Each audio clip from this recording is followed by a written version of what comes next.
As we welcome you back inside the studio, I'm Stephanie Reddy, and look what we got. Hey. Another guest. He's not really a guest, though. He's part of the show.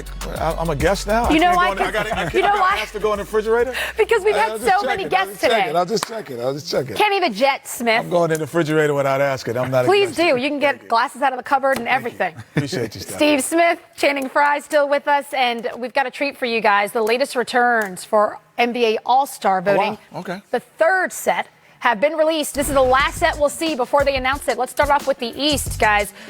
Front court and guards, Trae Young still first place among the East guards. Thoughts? I mean, he's popular. I mean, his popularity in college was off the charts. You look at his Q rating, it's probably off the charts. So, yeah, I'm not surprised at that. I am surprised in the fact that, they're not winning and people are still that excited about it. Yeah, that does surprise me. But his stellar play and he's a highlight reel every game where he shoots from.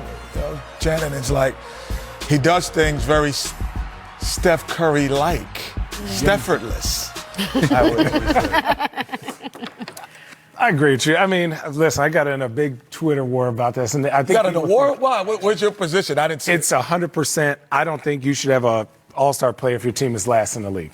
Okay. That's just me. And everyone was like, well, you're hating on Trae. I think Trae is amazing. I think Trae is going to be an all-star basically his whole career. I just don't think you should reward somebody being that good and your team is that bad. And all I'm saying, just don't be last. Like, you don't have to have a winning record. Like, I think Bradley you can be close to last, but you can't be last. You can't be last. 13th, you saying? Don't be last. You get 9 games? Come on, man. The Golden State Warriors are missing 4 or 5 players. They're missing almost everybody. And they've won 9 games with players that are G League guys. You got to be better for your team if you are up. And that's how I hold All-Stars. And I had this conversation. You could take probably 10 guys who have been All-Stars and put them on the Hawks. They're not going to be last. You could put Bradley Beal on the Hawks. They're not going to be last. Bradley Beal is doing more with less in Washington. And Kemba Walker did more. I remember some of Kemba Walker's teams. I said, y'all got to be joking. Yeah. But they were competitive. You had to take them seriously because Kemba Walker was that good. So tell me, what would you want Trae Young to do differently? It's not up to Trae Young. But if he goes there, you're not rewarding the organization for putting him in a situation to succeed, right? If he doesn't make it, then everyone's like, well, why doesn't Trae Young make it? Well, you can't be last. Yeah, well, then you said something. I don't know if it was a Freudian slip or a real slip, but I'm going to take it. You're rewarding the organization for him making the All-Star. And maybe the organization should not be rewarded to having an All-Star when you have a dead last product. Right. Maybe that's the calling. But for him, the reason I agree with you most of the time, the only reason I defer a little bit in this case is because the astronomical numbers. Right. If the numbers were 26, 25, 23 a game. Bro, you're gonna sit this one out. But his numbers become so astronomical at times that He's 3 and 4 with points and assists. It's just assists. What I think to add with the astronomical scoring. Right. That's where he is. If you're saying he's playing with bad players, he's still getting assists. I know he has his usage rate. Right. But I think for him, how can you penalize him? No, you can't. And that's the part I would just say anybody. I would have the same argument if it was LeBron, if it was Giannis. I agree with you. I totally agree. And I'm on the fence. I'm really on the fence with it because, typically, I think that all-stars come from winning teams. They create the environment of winning. And is he going to do that? It seems like he can. Yeah. But is he doing it today? No. I see the argument. So there's no right answer to it. So your war I think, is going to be a well, it's over now. I had to squash. Stalemate. It's going to be a stalemate. Let's take a look at the West, gentlemen. You know me. I like a good argument now. Look. Smitty, we're talking about captains here. Remember, that's what they're going for. That's the only reason why you care if you're the leading vote getter. So you can be the captain. LeBron and Luka. Yeah, I think at the end of the day, it'll still be LeBron James. And, obviously his popularity vote, Luka's playing well, but LeBron James will still be my captain.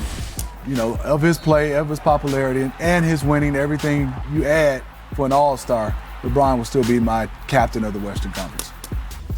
Well, popularity contest, this is what it is, but he's also one of the greatest in the game. So it's a little bit of both. Obviously, we see the popularity with Trey and not the resume to back it up. Right. And then we see LeBron with the popularity and the resume to back it up. So it's all about popularity and how much we show teams, how much we talk about them, how many commercials they're in.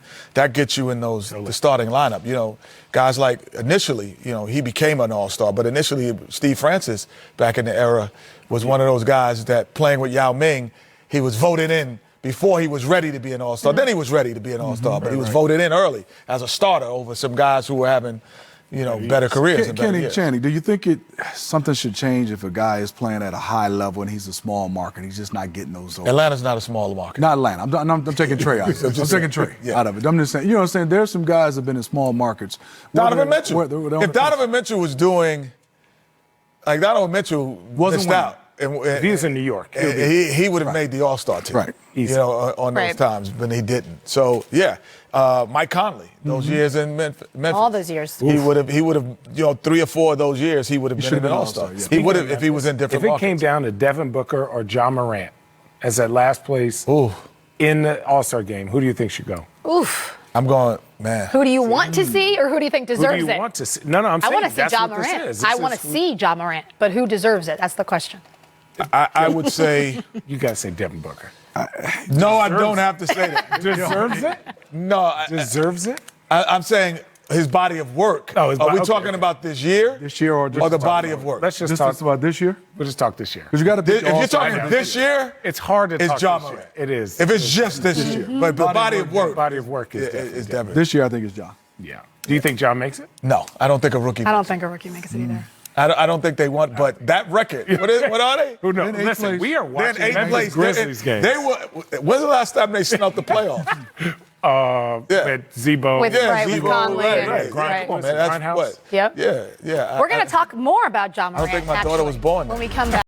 At home, you can go to NBA.com if you want to dive into them a little deeper. So, Smitty and Channing, I'm going to ask you this. Lakers, Milwaukee, both got A's. Yep. I'm okay with it. Great. Right, I think we all checked that one, right? We agree. Should there have been more A's than those two? The Miami Heat should have got A's. 100%. That's quick. We all agree. I mean, if you had the Miami Heat in second or third, other than Heat fans, I thought they would make the playoffs.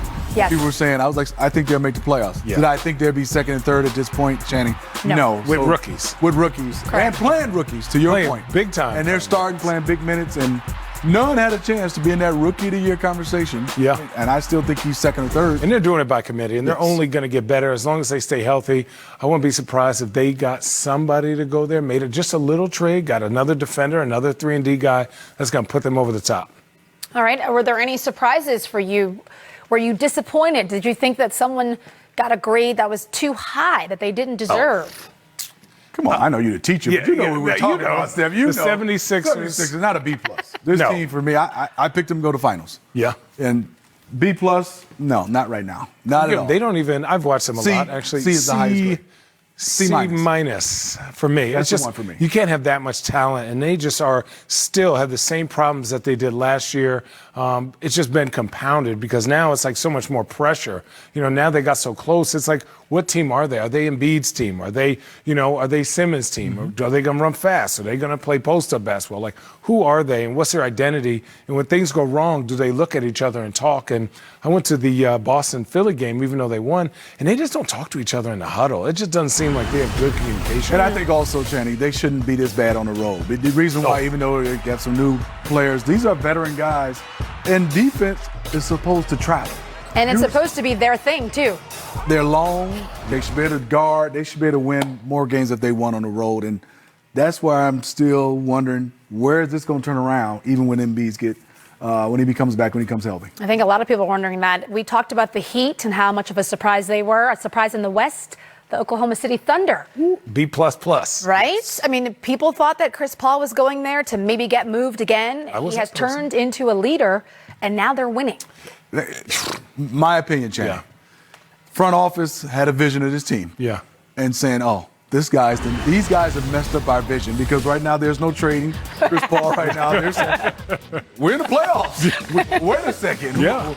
And I think it's great for the young guys. And I think it's Shai Gilgeous-Alexander getting a chance to maybe playing playoff basketball again. Yeah. having 3 guards and is working out, I have to take my hat off to Chris Paul is doing for these young guys. If you look at really their starting lineup, Schroeder's been in the playoffs, Adams been in the playoffs, Chris Paul's been in the playoffs, Shai Gilgeous has been in a playoff situation. So they look like Gallinari, definitely. So all these guys look like, are they going to work? But it's like they really work. They're like the underdogs. They don't get a lot of attention, but now they do.